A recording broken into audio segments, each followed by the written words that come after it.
A migrant worker carried 2 bags of cash to deposit in the bank. A kind woman helped him with the transaction, but when the migrant worker returned home, he discovered that his card didn't have a single dollar in it. To figure out the truth, the bank manager pulled up the surveillance footage. But after watching the footage, the woman was utterly shocked. It turned out someone had secretly withdrawn the worker's money, and that person was none other than herself. The woman clearly remembered that she had never done such a thing, but the furious migrant worker refused to listen to any explanation. He stabbed the woman to death on the spot, but the woman did not actually die. When she woke up, she realized she had traveled back to the day before the incident happened. This time, she swore to uncover the truth and never let the tragedy happen again. Soon, a migrant worker couple walked into the bank with cash. The woman's colleague, Linda, looked down on them, so she sent them to the woman's counter instead.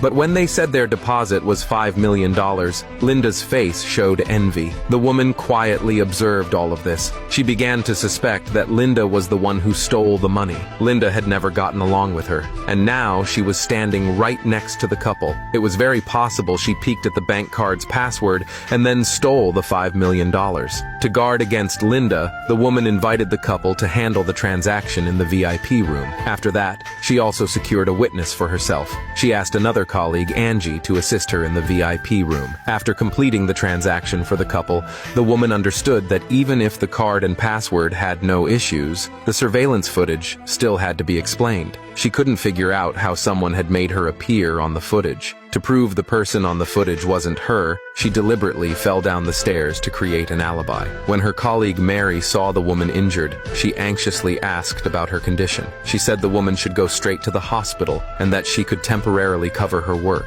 But the woman knew clearly that if Mary did this, she would end up repeating her own tragic fate. So the woman insisted Mary accompany her to the hospital, and just like that, the two of them stayed in the hospital all night. The next day, the woman returned to the bank to start work. As time passed, she thought she had finally avoided the tragedy this time, but she didn't expect that the inevitable still came. The devastated migrant worker couple came to the bank. Crying, they said their money was gone. They demanded the bank investigate thoroughly. Not long after, the bank manager and the police arrived on the scene. Everything was exactly as before. Everyone saw the woman's figure again in the surveillance footage. They began accusing the woman. Even her boyfriend didn't believe her. He thought she was just a woman greedy for money. But this time, the woman was ready. She calmly stated that the person in the footage was not her. She had stayed in the hospital all night with Mary. It was impossible for her to sneak out and take the couple's money. Mary then confirmed the woman's statement. With Mary's testimony, the woman finally relaxed a little. But Mary also said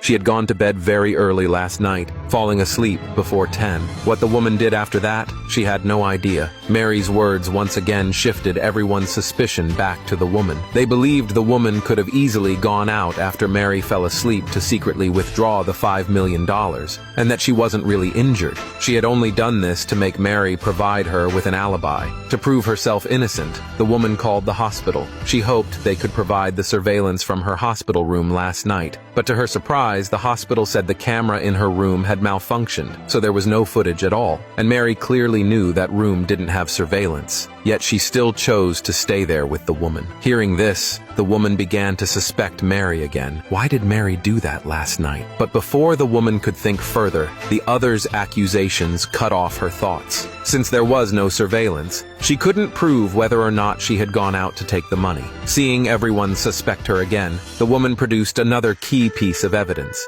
She explained that last night, out of boredom, she had gone several times to chat with the nurses. In addition, from the time Mary fell asleep until she was discharged, she had recorded everything on her phone. After seeing the footage on her phone, everyone present fell silent. But Linda still refused to believe any of it. She questioned whether the woman had a twin sister, but the woman was an only child, with no siblings at all. The woman told everyone that not only did she have no time to commit the crime, but she also had no reason to take the money. Both Angie and Mary could testify that she had never touched the bank card, nor did she know the card's password, so there was absolutely no way she had done it. After hearing her explanation, everyone gradually let go of their suspicion. Just then, someone pointed out that Mary was the one who took her to the room without surveillance. So Mary was very likely the real culprit. As everyone began to suspect Mary, the woman stopped them. After all this time analyzing, she had finally figured it out. She not only knew who the real culprit was, but also guessed how they had used a series of tricks to frame her. Under everyone's shocked gaze, the woman revealed the killer's name.